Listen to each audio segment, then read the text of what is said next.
There was a student named Shreya. I'm changing here the name just to maintain the dignity of that child. She was extremely beautiful, fair, with big, beautiful eyes and doll-like body structure. She was popular for her chirpy talks, magnificent smile, and twinkling eyes. I was her class teacher in the previous grades too. When school reopened on 11th June, I found something missing. I found a different Shreya. She was very quiet, sad, and dull. Her beautiful, magnificent smile was replaced by gloomy, closely tight lips. Her twinkling eyes were filled with tears waiting to ooze out. After the first lecture got over, she came running behind me with a heavy heart and asked, "Ma'am, can I speak to you for a few minutes in a separate room where you can only listen to me?" I took her to school garden area. It was very calm and quiet over there. We sat under the shadow of a neem tree.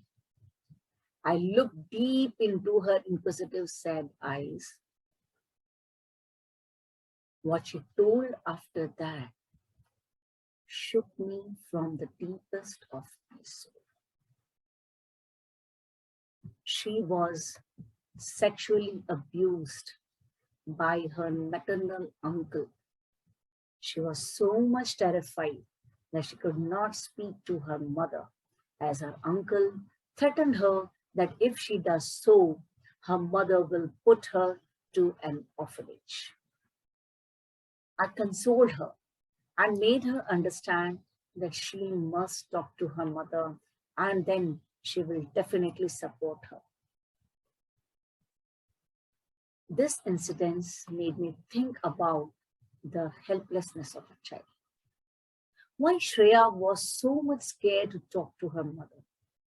Why was she not having that trust in her mother?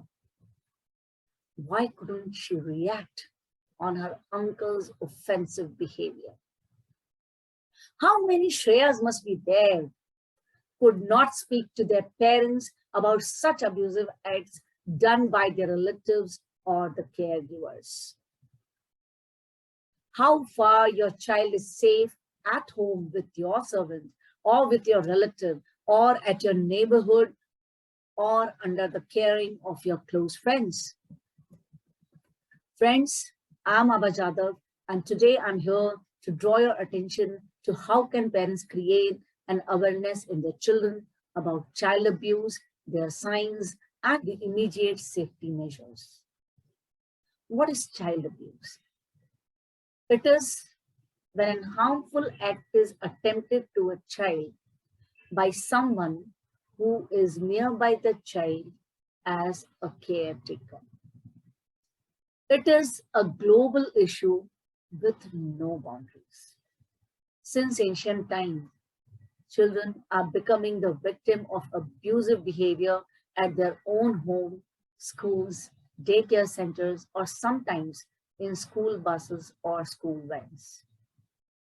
This abuse can be physical, emotional ill treatment, and sometimes sexual abuse. It has always been observed that children either hesitate or scared of talking to their parents if they have come across any such incidents. The threat given by the abuser overpowers the trust and faith of a child on his parent. Parents, please wake up. Don't you think it's high time that you should develop a strong trust, connect, bond with your child? Don't you think that you should also be observant to your child in such matters apart from paying attention to their materialistic needs? Don't you think that we as a parent must keep a sharp eye on the changing behavior and body language of our children? Dear parents, most of the time we ignore our children when they come to us and say, Mom, I have to say something, or Daddy, I want to talk to you about something. How do we react?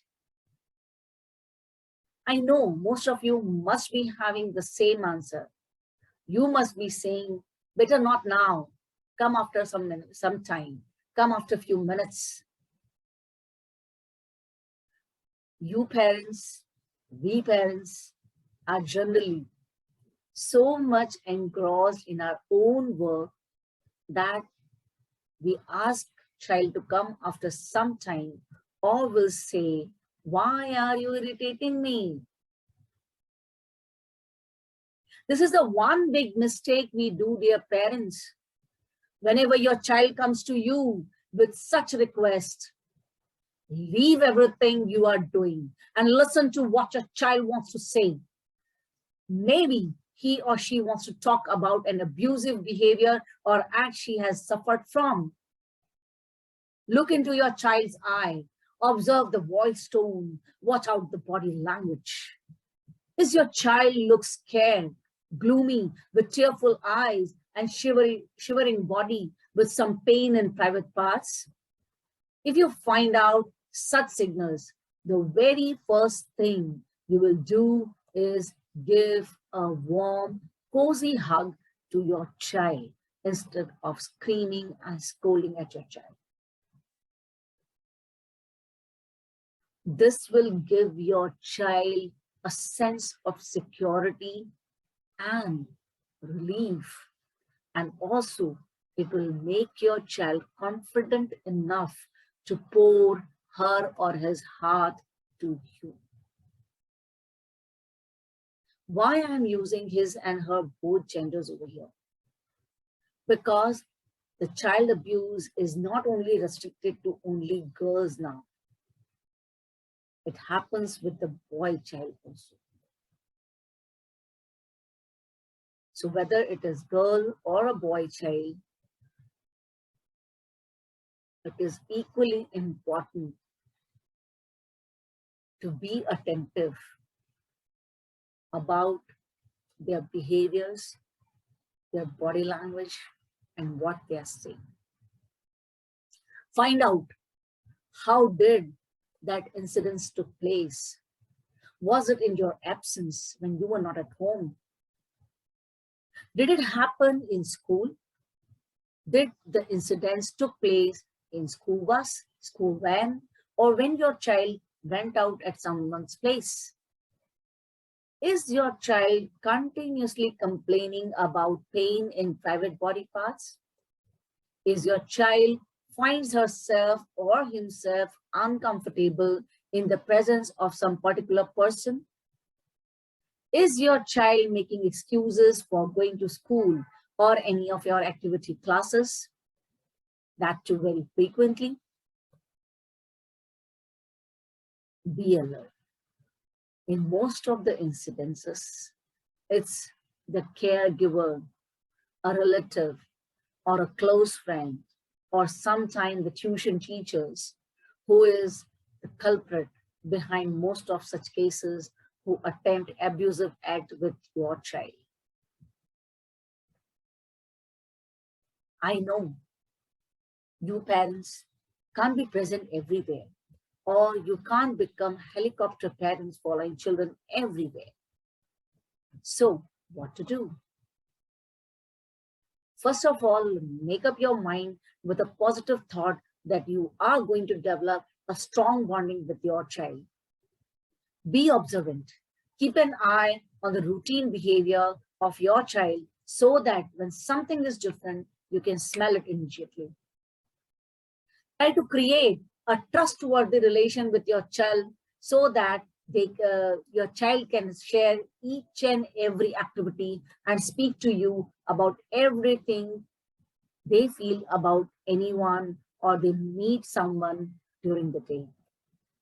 And above all, be a good listener to your child when he or she needs you.